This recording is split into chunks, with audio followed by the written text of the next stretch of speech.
Bueno, sean bienvenidos, buenos días, buenas tardes, buenas noches, buenas madrugadas, según la hora en que nos estén sintonizando.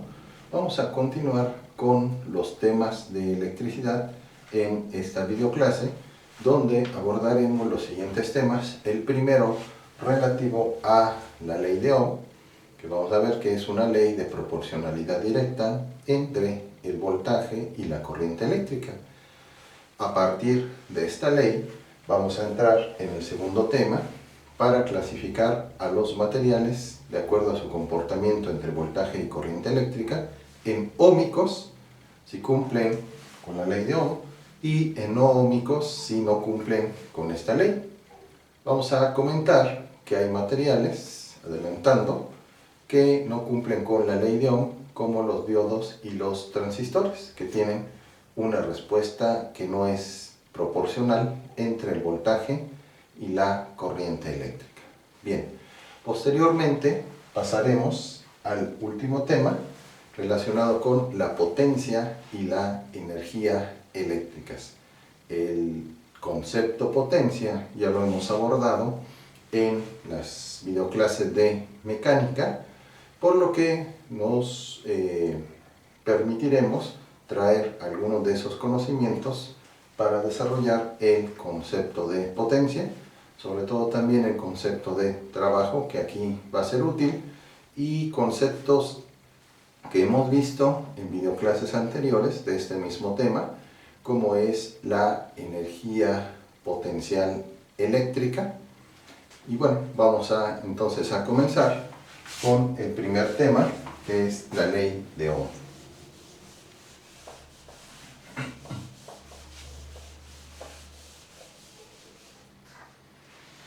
Bueno, aproximadamente en 1827, George Simon Ohm, realizando experimentos con cables y baterías de Volta, se dio cuenta de una relación que ahora se conoce como ley de Ohm, que involucra al voltaje o diferencia de potencial en función de la corriente eléctrica. Entonces, esquemáticamente, pues a diferentes alambres, varillas, Ohm aplicó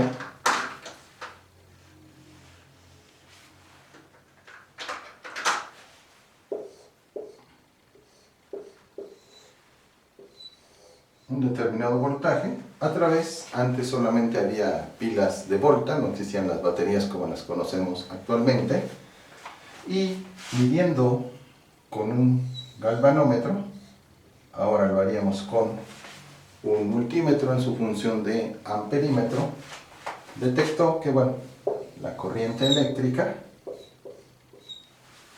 era proporcional al voltaje aplicado, o viceversa. El voltaje que aplicaba era directamente proporcional a la corriente eléctrica que medía en el circuito.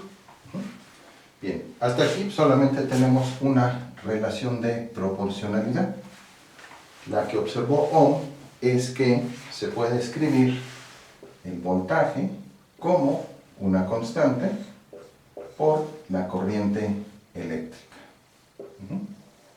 Entonces, de esta relación, Ohm pudo obtener solamente una relación de proporcionalidad entre el voltaje y la corriente eléctrica.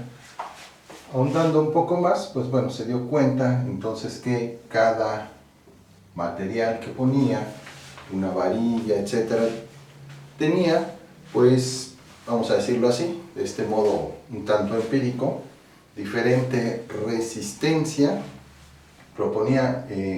tenía diferente resistencia al paso de la corriente eléctrica. Así, colocando algunos materiales, obtenía una corriente eléctrica menor, colocando otros, obtenía una corriente eléctrica mayor. Entonces, bueno, bajo este empirismo, bajo esta observación empírica, pues se pensó que estos materiales tenían algo así como una resistencia en el sentido de, intuitivo que también tenemos nosotros, de oponerse a algo. Entonces, a esto se le denominó, a esta propiedad de oponerse al paso de la corriente eléctrica, y no tanto oponerse, sino más bien que Ohm notó que ciertos materiales, algunos permitían con mayor facilidad el paso de la corriente eléctrica, es decir, se obtenía una corriente eléctrica mayor, mientras que otros quizá apenas y movían la aguja del galvanómetro. Entonces, bajo esta consideración, pues se comentó que este cuerpo tiene una resistencia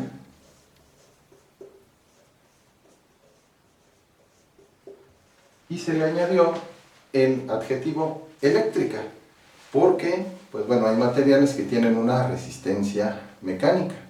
En mecánica se habla, por ejemplo, de fuerzas que se oponen a algo, como la fricción que se opone al movimiento. Entonces se le denominó resistencia eléctrica a esta característica de los materiales, de que si esta resistencia es baja, entonces la corriente eléctrica que pasa es muy grande. Si esta resistencia, por el contrario, es muy alta, entonces lo que mediría en el galvanómetro es pequeño. Entonces, a esta constante de proporcionalidad K, pues se le denominó como resistencia R. Ya vimos en una videoclase anterior que esta resistencia pues depende de una constante que se denomina resistividad por la longitud del material entre el área.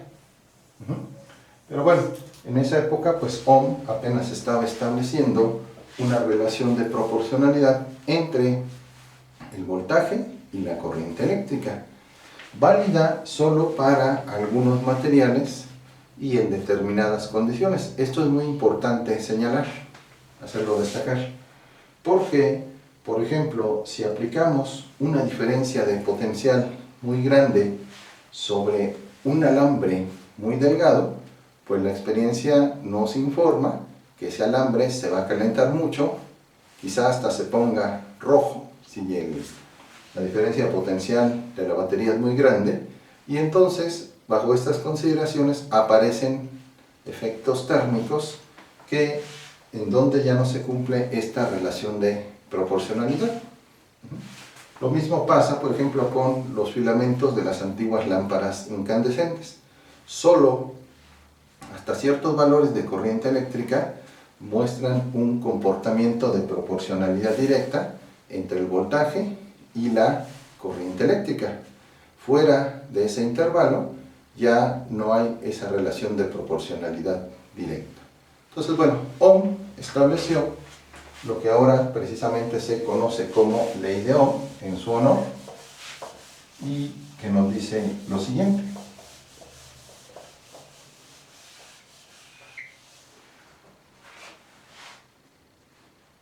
que el voltaje o diferencia de potencial, recuerden que diferencia de potencial es el término correcto, nada más que es muy popular también decir voltaje. El voltaje o diferencia de potencial es directamente proporcional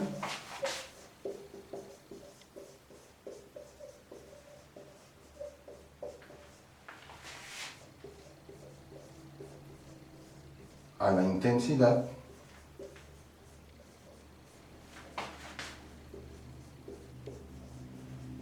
de la corriente eléctrica. Y aquí otra vez, a veces solamente se dice la corriente eléctrica. Su nombre correcto es intensidad de la corriente eléctrica, pero para abreviar y en el lenguaje coloquial y técnico se utiliza corriente eléctrica, así como voltaje. Entonces, bueno, cualquiera de las dos formas es correcta, aunque la mejor es decir diferencia de potencial e intensidad de corriente eléctrica. Y bueno, y esa constante de proporcionalidad, la constante de proporcionalidad,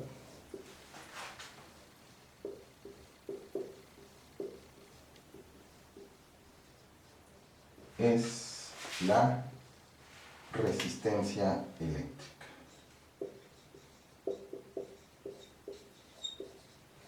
Entonces, aquí tenemos el enunciado de la ley de Ohm en una formulación moderna, porque pues antiguamente se buscaban solamente relaciones de proporcionalidad entre las cosas y no se formulaban como ahora se hace con las leyes o modelos matemáticos.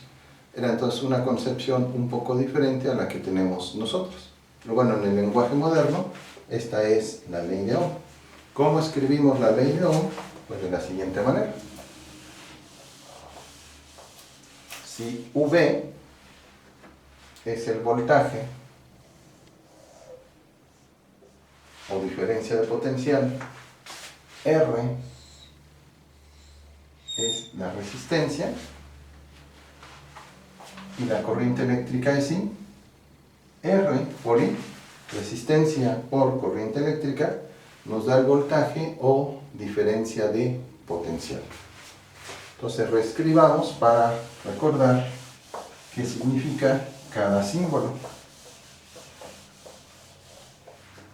Entonces, V, voltaje o diferencia de potencial. R, resistencia eléctrica.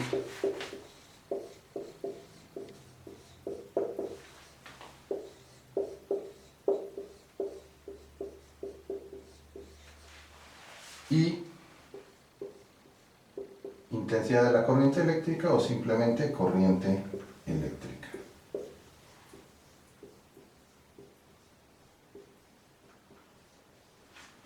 ¿En qué unidad se mide? Bueno, el voltaje ya vimos que se determina en volts y su símbolo es una V.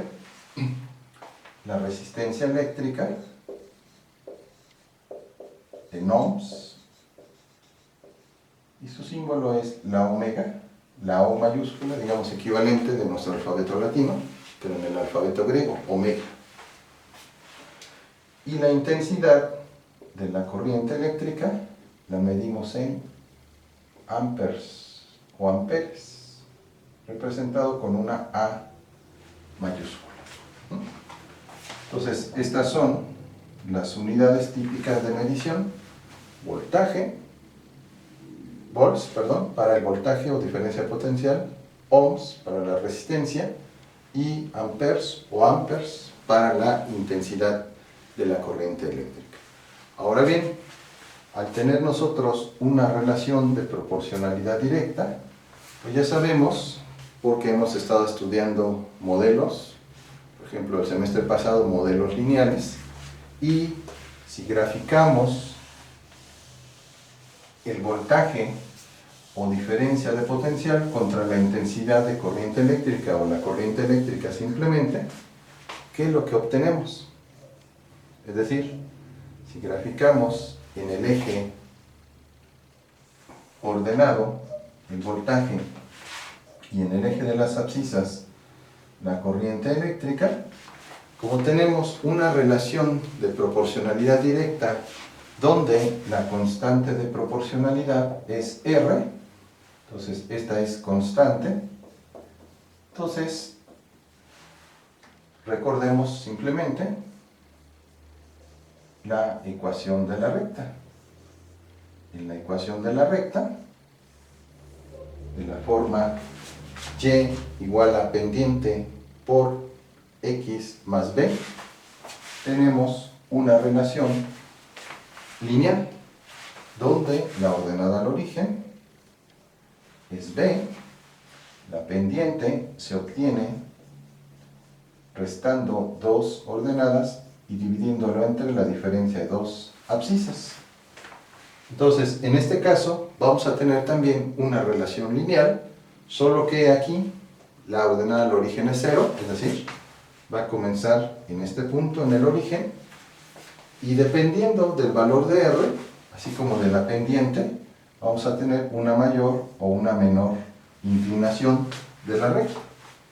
Entonces, bueno, en este caso, vamos a obtener una recta, y lo que decíamos, dependiendo del valor de R, esa recta puede ser más o menos inclinada. Entonces, este es el modelo, es un modelo lineal.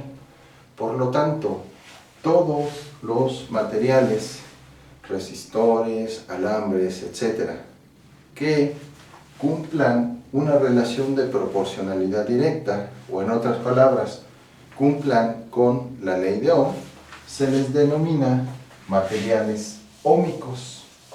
Entonces, con esto pues ya pasamos a la segunda parte de nuestros temas.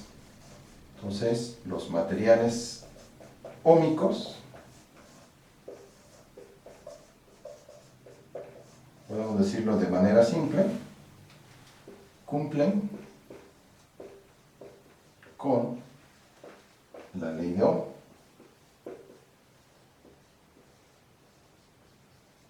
Es decir, el voltaje que se les aplica, o el voltaje aplicado, es directamente proporcional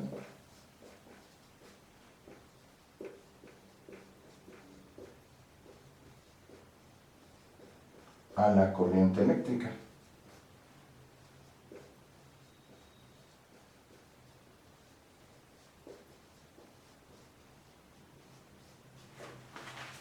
Entonces, eso es simplemente un material óhmico, el que cumple con la ley de Ohm.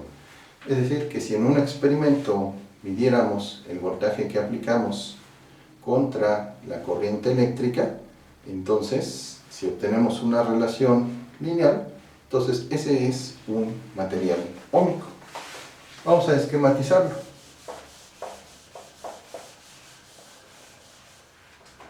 Tuviéramos aquí una batería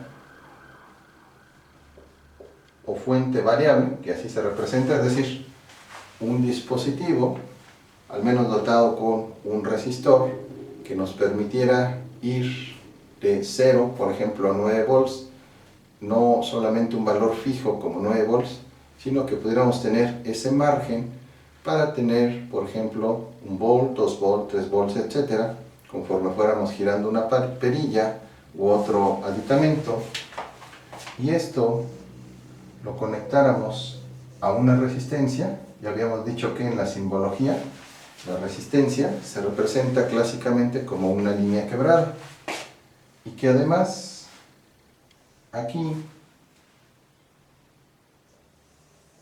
introdujéramos un medidor de corriente eléctrica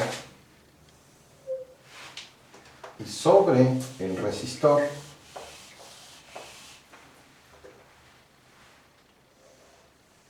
un medidor de voltaje,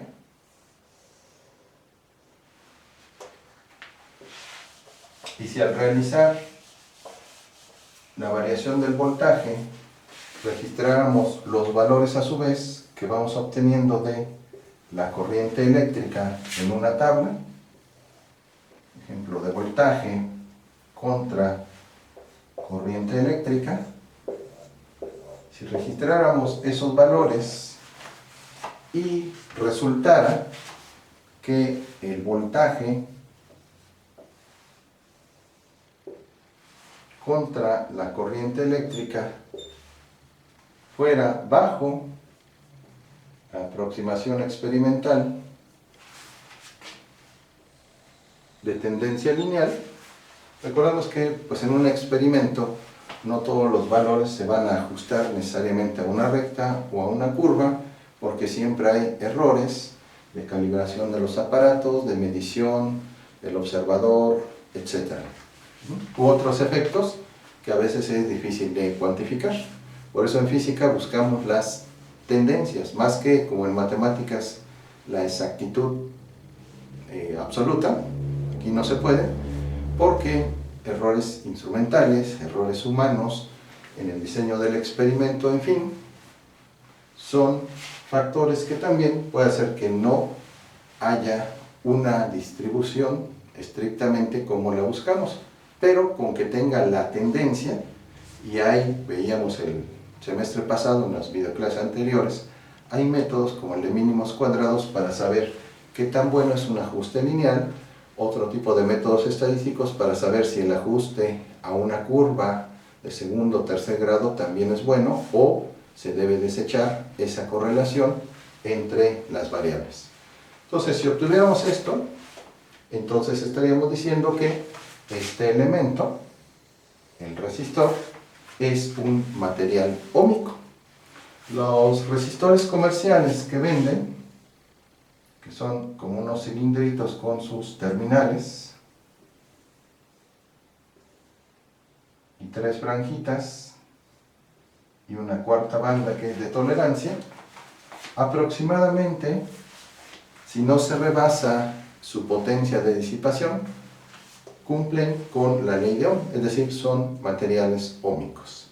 Ahí lo único que hay que cuidar es que no apliquemos una corriente eléctrica tal que rebase su potencia de disipación, porque si no entonces se calientan y entonces cuando vienen efectos térmicos, el comportamiento ya no es lineal. A lo mejor puede caer o puede aumentar, pero ya no se sujeta a una recta. Y bueno, hay materiales que siendo óhmicos puede haber una zona rebasada cierto límite de corriente eléctrica en donde el comportamiento ya no sea lineal. Pero hay otros materiales como los diodos que son no óhmicos porque no cumplen con la ley de Ohm. Entonces, materiales no óhmicos tienen una relación entre el voltaje y la corriente eléctrica que no es directamente proporcional. Entonces, aquí otra vez representamos un material óhmico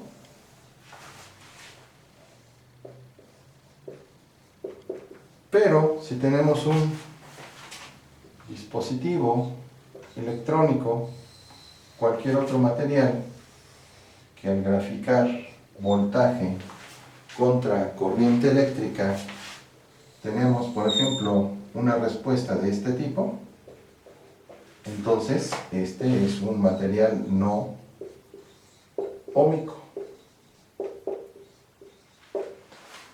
Un ejemplo, lo decíamos.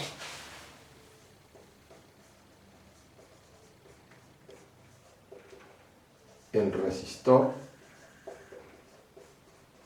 eléctrico que venden comercialmente siempre y cuando no rebasemos su potencia de disipación.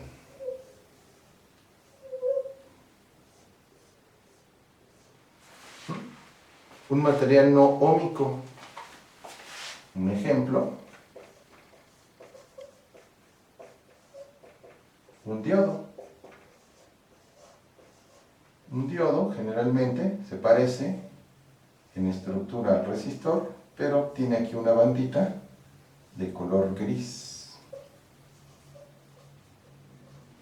Los diodos se utilizan en diferentes aplicaciones, hablamos de ellos en la videoclase de conductores, aislantes y semiconductores, y decíamos que en determinadas ocasiones, en polarización directa, se comportan como un conductor, en polarización inversa o en una conexión diferente, con la batería invertida, por así decirlo, se comportan como un aislante, como algo que abre, en un caso, el paso a la corriente eléctrica y en otro lo cierra. Por eso, los diodos y los transistores se utilizan como, entre comillas, válvulas eléctricas para abrir o cerrar circuitos. En la lógica digital también se emplea eso. Un estado lógico 1, encendido, pasa la corriente.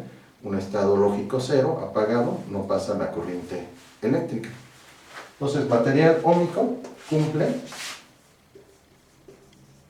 con la ley de Ohm.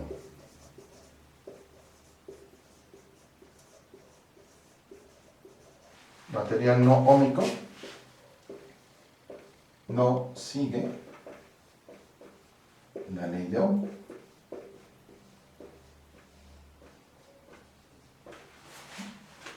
Y en el caso de los materiales óhmicos, como los diodos, los transistores, etc., lo que se investiga son las llamadas curvas de respuesta para ver cómo es el comportamiento del voltaje y de la corriente eléctrica. Una peculiaridad es que si en la mayor parte de los materiales se grafica voltaje contra corriente, en el caso, por ejemplo, de los diodos y de los transistores, se prefiere hacer el diagrama a la inversa, es decir, graficar corriente eléctrica contra voltaje. Esto no es simplemente una peculiaridad o ganas de llevar la contraria al esquema clásico, sino que, por ejemplo, los diodos tienen un comportamiento tal que al principio la corriente, aunque le apliquen un voltaje, es casi nula, pero llega a una zona donde la corriente se dispara. Entonces, este voltaje es muy importante, a veces se le denomina voltaje de ruptura, porque es el voltaje cercano al cual el diodo comienza a conducir. Mientras no se supera este voltaje, el diodo prácticamente sí conduce una pequeña cantidad de corriente eléctrica. Aquí lo podríamos ver, son valores pequeños de la corriente. Pero solo hasta que está cerca de este valor es cuando se dispara esa corriente eléctrica y entonces podemos considerar que el diodo comienza a conducir. Eso lo podemos ver con un sencillo experimento. Si tuviéramos un LED conectado a una resistencia para no quemar el LED y una batería variable, observaríamos que, por ejemplo, si aplicamos 1 volt, el LED no se enciende. Si aplicamos 1.5, tampoco. Dependiendo el LED, entre 1.5 y 2.5 volts, entonces tendríamos que el LED comienza a encenderse. Si superamos cierto valor, pues el LED se calienta y se quema. Entonces, ¿de qué depende? Bueno, los LED son semiconductores, generalmente construidos con arseniuro de galio en diferentes proporciones, dopados, es decir, con elementos adicionales para que puedan emitir diferentes tipos de luz, roja, amarilla, etc. En los manuales de los LEDs viene la información de cuál es el voltaje de polarización, es decir, el voltaje en el cual comienzan a brillar los LEDs. Entonces, ese puede ser un experimento para ver que los semiconductores, los diodos, pues no tienen una respuesta lineal porque necesitan un cierto voltaje para comenzar la conducción de la corriente eléctrica o en el caso del LED, para encenderse.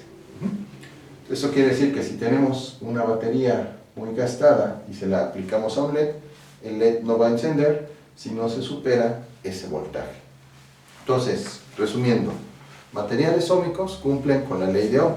¿Cuál es la ley de Ohm? Aquella que nos dice que el voltaje es directamente proporcional a la intensidad de la corriente eléctrica, siendo la resistencia eléctrica la constante de proporcionalidad. Materiales no óhmicos, como los diodos, los transistores, son aquellos que no cumplen con la ley de Ohm porque su respuesta es diferente. En el caso de los diodos, aquí no podemos hablar de ninguna manera de una respuesta lineal. Aquí son otro tipo de curvas, otro tipo de comportamiento entre el voltaje y la corriente eléctrica. Bien, entonces pasemos al último tema, que es el de energía y potencia eléctricas, es decir, potencia eléctrica y energía eléctrica.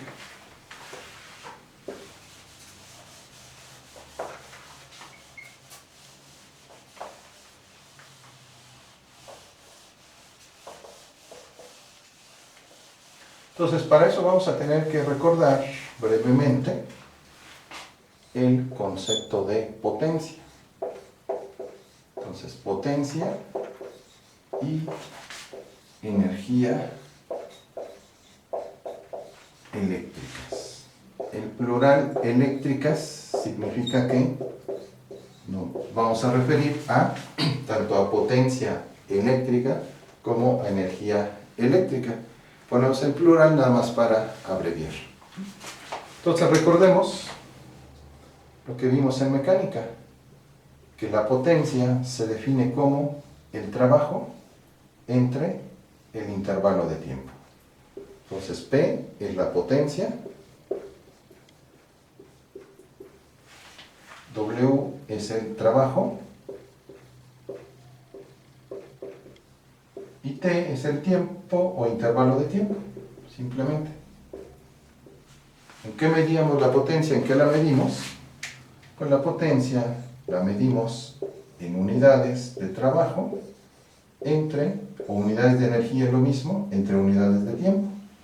Es decir, Joule, por ejemplo, del trabajo, no es la única, se puede medir también la energía de nervios en kilowatts hora, como se usa en las aplicaciones técnicas, y el tiempo en su unidad base, el segundo.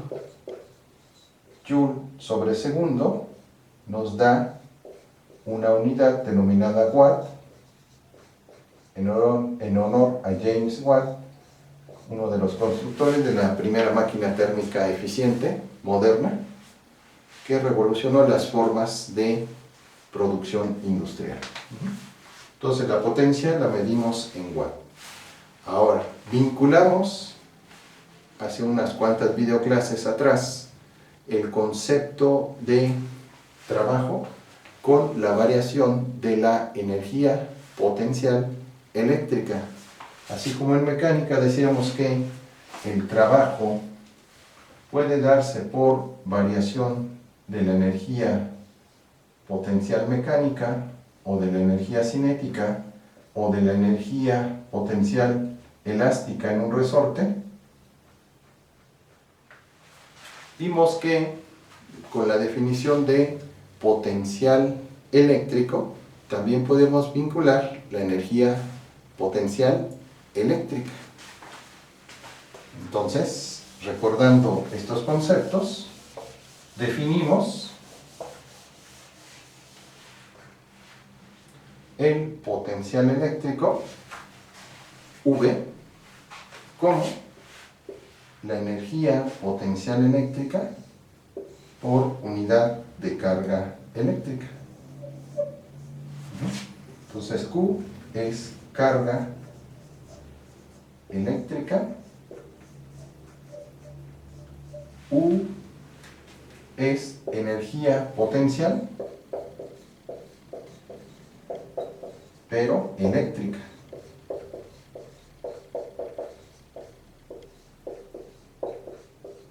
Y V es el potencial eléctrico.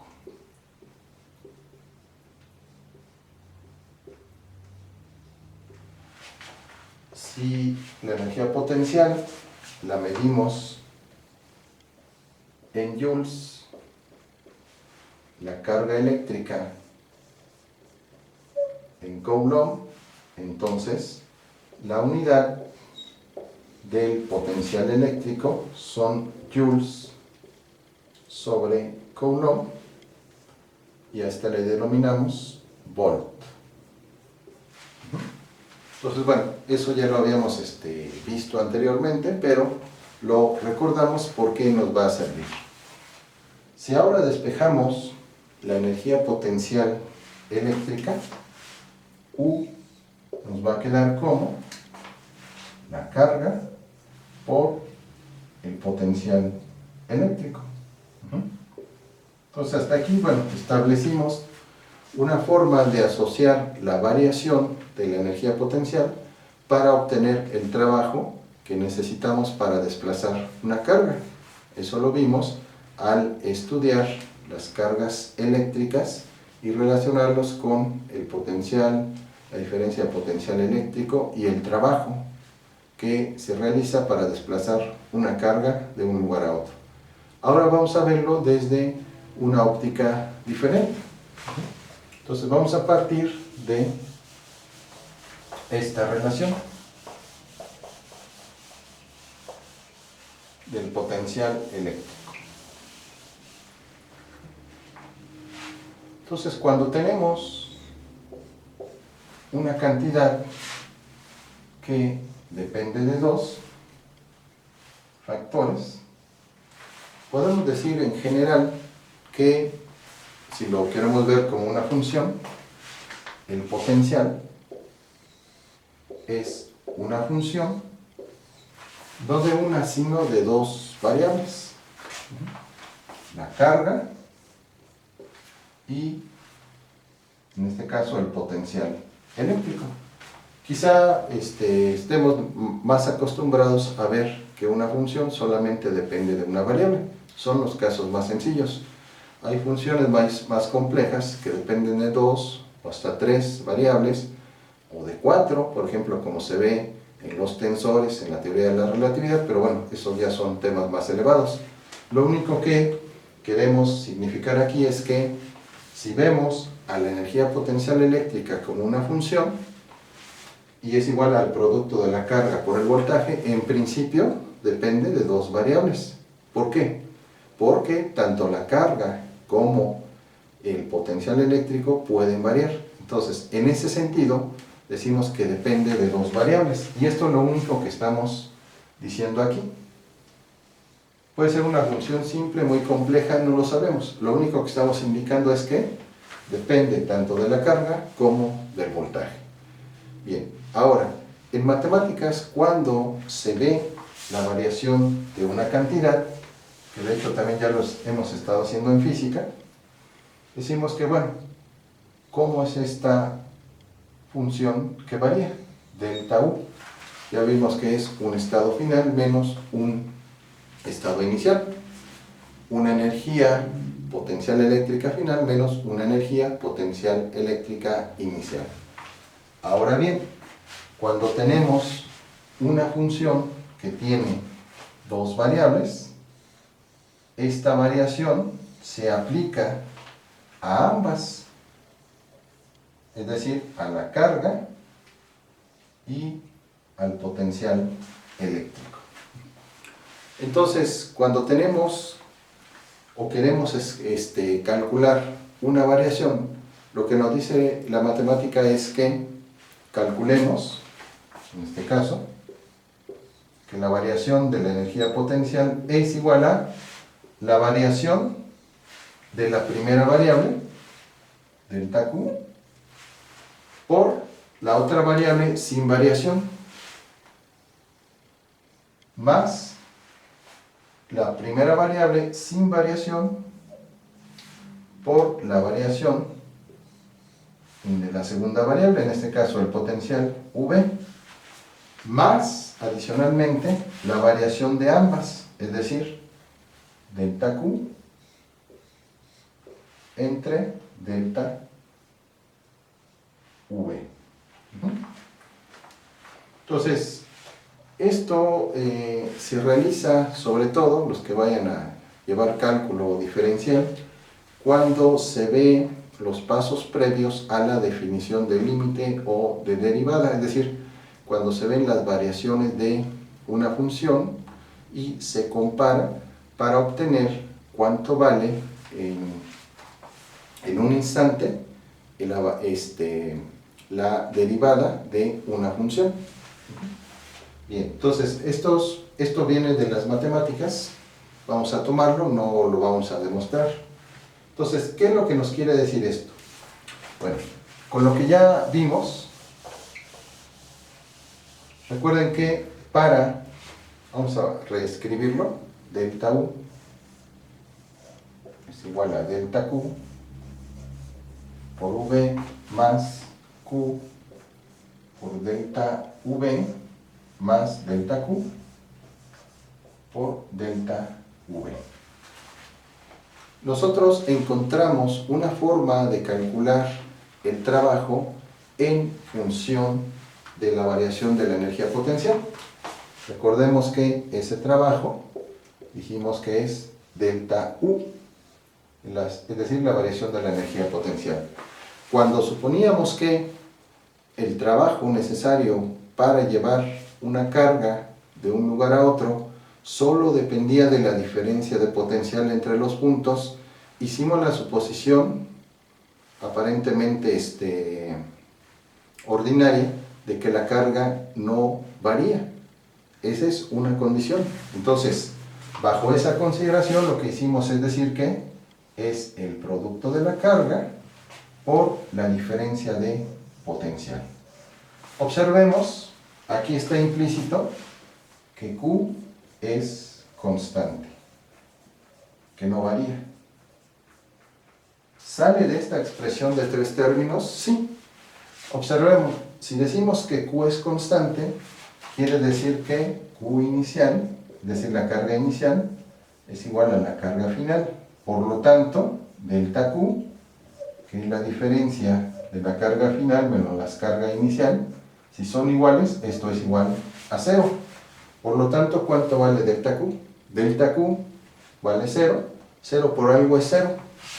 ¿Cuánto vale aquí delta Q? 0. 0 por el potencial es 0. Es decir, tanto este término como este se eliminan y nos queda el que nosotros consideramos, la carga por la diferencia de potencial. Con esto entonces construimos que el trabajo es el producto de la carga por la diferencia de potencial. Es decir, este término es correcto y es, digamos, el caso general. Cuando particularizamos, como lo hicimos en este caso, de que la carga, es decir, cuando se mueve de un lugar a otro no cambia, tiene su mismo valor, entonces es válida esta expresión, que se deriva de una expresión más general. Ahora vamos a considerar el siguiente caso.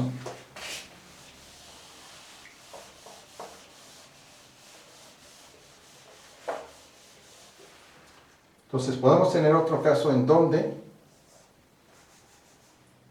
si B es constante y Q varía, entonces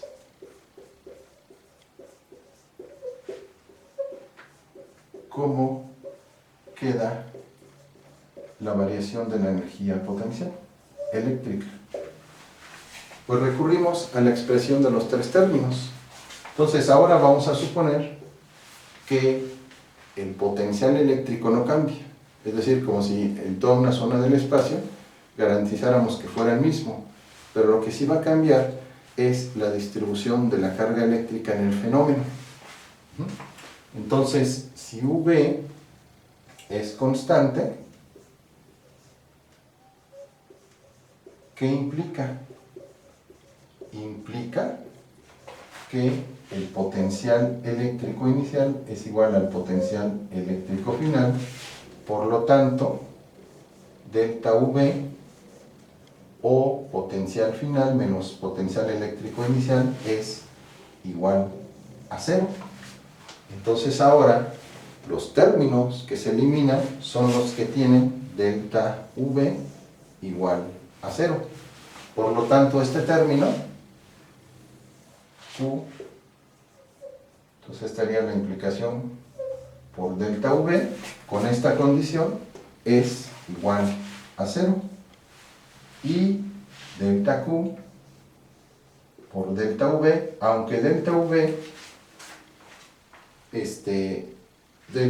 delta Q, sea diferente de 0, como delta V es igual a 0, 0 por algo es 0, y entonces, en este caso, los términos que se eliminan, puesto que esta es constante, es este y este, el segundo. Y entonces observemos que ahora la variación del potencial eléctrico es igual a la variación de la carga eléctrica por el potencial eléctrico. Es decir, ahora podemos escribir de esta manera la variación de la energía potencial eléctrica. Entonces, este es un caso diferente al que analizamos nosotros, donde se supuso que la carga para obtener el trabajo no varía de un punto a otro. En este caso, lo que estamos suponiendo es al revés. Ahora consideramos que la distribución de carga sí varía de una zona a otra.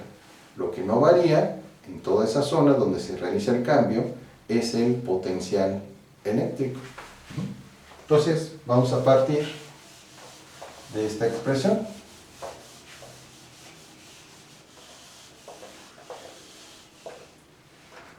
Entonces, si el cambio en la energía potencial, ahora lo escribimos como el cambio que experimenta la carga eléctrica por el potencial eléctrico, recordemos que la variación de la energía potencial eléctrica de todos modos está relacionada con el trabajo. Entonces, ¿se va a realizar un trabajo? Sí.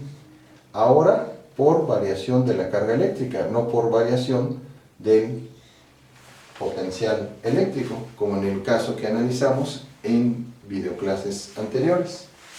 Por lo tanto, esta expresión es igual al trabajo, o sea, variación de la carga por potencial eléctrico. Fijémonos en el primero y el tercer término de esta igualdad, de esta triple igualdad. Recordemos ahora el concepto de potencia. Potencia es igual al trabajo entre el intervalo de tiempo. Y dividamos, fijándonos nada más en el primero y en el tercer término, vamos a dividir el primero y el tercero entre delta t. Podríamos hacerlo también en el segundo, pero bueno, esa es información que es irrelevante porque lo que queremos es relacionarla o vincularla con el trabajo. Entonces, fijémonos nada más en estos dos términos. Y entonces, al dividir el lado izquierdo de esta triple igualdad, trabajo entre tiempo, voy a tener la potencia. Estrictamente hablando, no es potencia mecánica, sino potencia eléctrica. Porque, recordemos, es variación de energía potencial eléctrica. Y entonces, vamos a reagrupar delta Q entre delta T por el potencial eléctrico o diferencia de potencial eléctrico, voltaje, lo que conocemos comúnmente. Bien, vamos a recordar ahora quién es delta Q entre delta T. Entonces, uno de los conceptos que también vimos anteriormente es que la corriente eléctrica se puede escribir como la variación de la carga eléctrica por unidad de tiempo. Por lo tanto, delta Q entre delta T no es otra cosa más que la corriente eléctrica. Y entonces la potencia eléctrica la podemos escribir como el producto de la corriente eléctrica por el voltaje o diferencia de potencial eléctrico.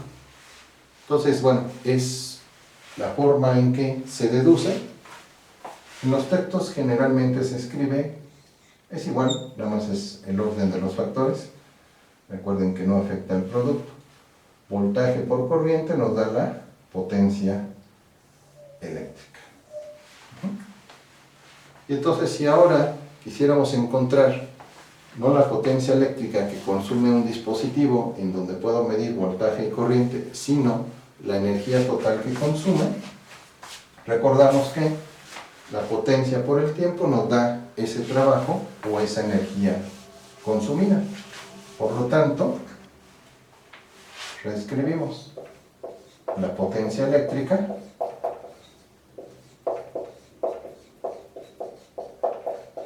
es el producto de el voltaje o diferencia de potencial por la corriente eléctrica.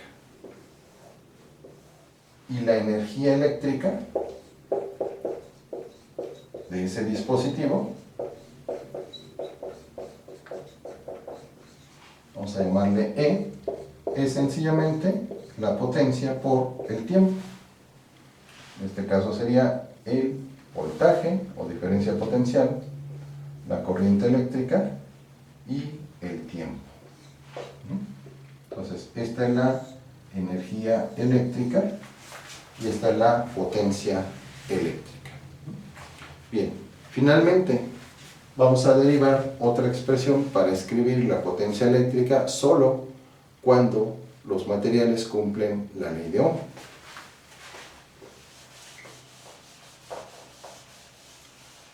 Porque si no cumplen la ley de Ohm, entonces no podemos hacer esa otra simplificación. Entonces partimos de que la potencia es igual a voltaje o diferencia de potencial por corriente eléctrica.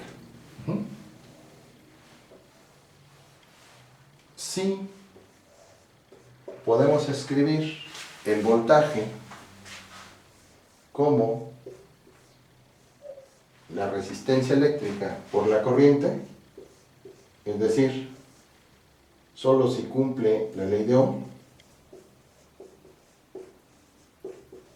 Si no cumple un dispositivo la ley de Ohm, entonces no es válido lo que vamos a escribir, es solo para dispositivos o materiales que cumplan la ley de Ohm. Entonces, si se cumple la ley de Ohm, entonces podemos sustituir el voltaje como el producto de la resistencia por la corriente eléctrica. Entonces, si se da esa condición, entonces si podemos escribir la potencia eléctrica como, sustituimos V como R por I por la corriente eléctrica I, es decir, podemos escribir solo en ese caso la potencia como el producto de la resistencia por el cuadrado de la corriente eléctrica. Entonces, para materiales óhmicos, vamos a poner eso, que es importante. Entonces, solo en materiales óhmicos, o que cumplen la ley de Ohm. De otra manera, no es válida esta relación.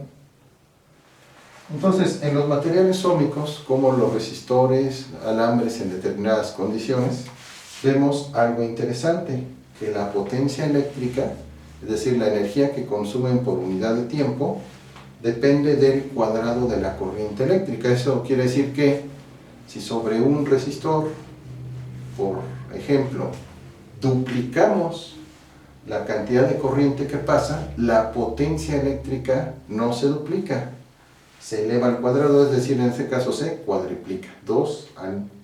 La potencia 2 a la 2 es 4. Es decir, ahí viene, por ejemplo, una aplicación que siempre tenemos que considerar cuando tengamos equipos de sonido, cuando estemos haciendo un diseño eléctrico, porque si aumentamos mucho la corriente eléctrica en materiales óhmicos, entonces el consumo de energía se eleva al cuadrado.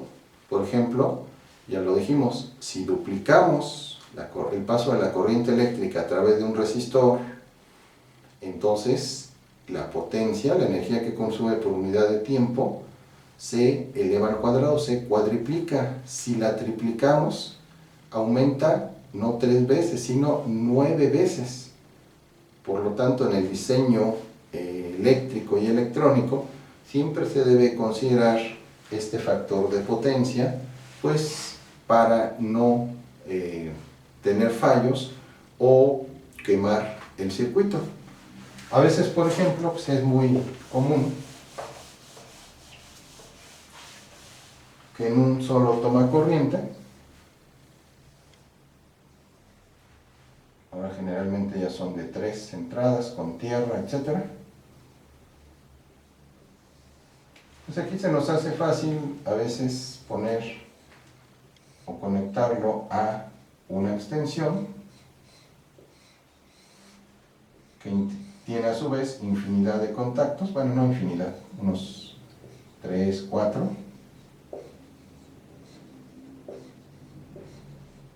Y a veces aquí pues se hace fácil conectar la plancha. Es un dispositivo que consume mucha corriente eléctrica. el horno, la secadora, los que usan secadora, refrigerador u otro dispositivo con mucho consumo de corriente eléctrica. Entonces, ¿qué nos dice esta expresión? Cuidado, porque si por ejemplo antes nada más teníamos la plancha y ponemos algo que consume tanto como la plancha, como un horno eléctrico, entonces duplicamos la corriente eléctrica, pero entonces el consumo de energía por unidad de tiempo no se duplica, sino se cuadriplica. Y entonces si conectamos la plancha, el horno, la secadora, el refrigerador, lo que se nos ocurra, como la corriente eléctrica va en aumento, se eleva al cuadrado y entonces aquí vamos a tener una potencia eléctrica muy alta. Eso pues va a provocar que se sobrecaliente y eventualmente se pueda incendiar el dispositivo. En el peor de los casos, en el mejor de los casos hace un corto y los fusibles se echan a perder. Pero como el paso de la corriente eléctrica a través de los materiales tiene un efecto térmico, eso lo podemos ver sencillamente. Cuando tienen, por ejemplo, ahí mucho tiempo trabajando en la computadora, van a ver que el procesador está sumamente caliente, aún en las computadoras compactas. Eso quiere decir que la corriente eléctrica, cuando circula, también tiene un efecto térmico, es decir, emite energía térmica. Por lo tanto, cuando se sobresatura un conector, no solamente hay mayor potencia eléctrica ahí, sino que pues, los materiales, si no están diseñados para soportar esa potencia eléctrica, se pueden incendiar y ocasionar un accidente. Por eso es muy importante pues, no conectar muchos aparatos en un tomacorriente si ese tomacorriente no está diseñado para soportar una potencia eléctrica muy grande. Siempre entonces hay que ver cuál es, en todos los dispositivos, la potencia de disipación.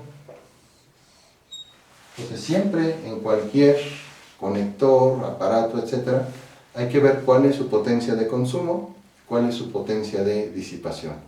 Con la potencia de disipación podemos tener una idea de, por ejemplo, si es un multicontacto, cuántas cosas podemos conectar sin rebasar la potencia de disipación.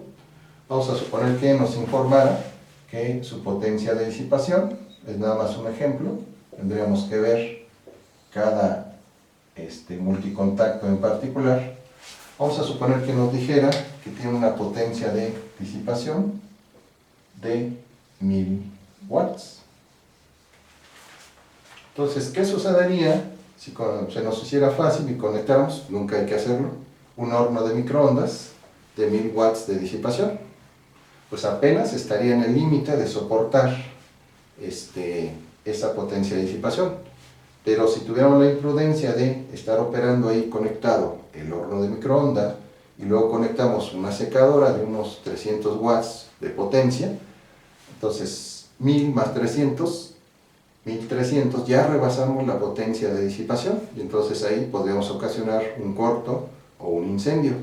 Entonces siempre en cuestiones de electricidad hay que ver cuál es la potencia de disipación, sobre todo de los multicontactos, y nunca colocar uno o varios aparatos o dispositivos que rebasen esa potencia. Por eso luego hay muchos incendios en épocas navideñas, porque pues que los árboles, que los LEDs, que los foquitos, que no sé qué tanto, que dispositivos mecánicos que se mueven. Entonces todo sobre un contacto o un multicontacto que no tiene esa potencia de disipación puede provocar severos accidentes. Bien, entonces con esto terminamos y recapitulamos simplemente lo que hemos visto en esta videoclase. Entonces comenzamos con la ley de Ohm. Dijimos que hay materiales como los resistores que cumplen una relación de proporcionalidad entre el voltaje y la corriente eléctrica. La ley de Ohm es esa relación de proporcionalidad y nos dice que el voltaje o diferencia de potencial es igual al producto de la resistencia eléctrica es la constante de proporcionalidad, por el valor de la corriente eléctrica. Sin embargo, hay materiales que no son óhmicos, es decir, que no cumplen la ley de Ohm, como los diodos, los LEDs, los transistores, etc. También establecimos posteriormente a esta clasificación de materiales óhmicos y no óhmicos, vimos que la potencia eléctrica derivada de la variación de la energía potencial eléctrica, cuando consideramos que el potencial eléctrico es constante, lo podemos escribir como el producto de voltaje o diferencia de potencial por la corriente eléctrica. La potencia eléctrica nos dice cuál es el consumo de energía eléctrica por unidad de tiempo. Si queremos encontrar la energía eléctrica, sencillamente multiplicamos la potencia eléctrica por el tiempo. Y finalmente vimos que podemos escribir la potencia eléctrica para un material óhmico o que cumpla la ley de Ohm como el producto de la resistencia eléctrica por el cuadrado de la corriente eléctrica. Y con esta última expresión, pues hicimos un análisis cualitativo de por qué es peligroso saturar, por ejemplo, un multicontacto, es decir, demandarle mucha corriente eléctrica si no está diseñado su potencia de disipación para conectar varios dispositivos. Y esto lo veíamos en función de que como la potencia eléctrica es directamente proporcional al cuadrado de la corriente eléctrica, si duplicamos o triplicamos la demanda de la corriente eléctrica sobre este contacto, entonces si duplicamos, la potencia se cuadriplica, es decir, la energía consumida por unidad de tiempo aumenta no el doble, sino 4 veces. Si triplicamos, no aumenta 3 veces ese consumo de energía por unidad de tiempo, sino aumenta 9 veces, 3 al cuadrado. Entonces, bien, esto es cuanto a la videoclase de esta sesión y nos vemos en una próxima para realizar algunos ejercicios con la ley de Ohm, la potencia eléctrica en general y también la potencia eléctrica para dispositivos óhmicos. Pues les agradezco su atención y nos vemos hasta la próxima videoclase. Gracias.